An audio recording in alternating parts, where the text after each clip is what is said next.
ملک بھر میں آج یوم اساتذہ منایا جا رہا ہے، جس کے تحت اسکولوں اور کالجز میں مختلف رنگارنگ تقاریب منعقد کی جا رہی ہے۔ ملک بھر کی طرح بھارتی ریاست جموں و کشمیر کے ضلع ادھمپور میں آج یوم اساتذہ منایا گیا، جس میں طلبا نے مختلف پروگرامس پیش کیے۔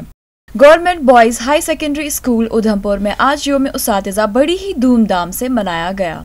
اس موقع پر طلبہ کے ذریعے کئی پروگرام کا انعقاد کیا گیا۔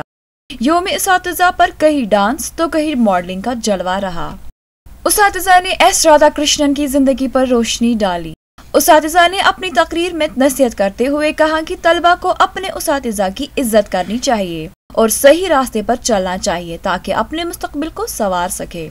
آج کے دور میں اساتذہ اور طلبہ کے رشتے میں تبدیلی آ رہی ہے اور اسے دور کرنا ان کی ذمہ داری ہے۔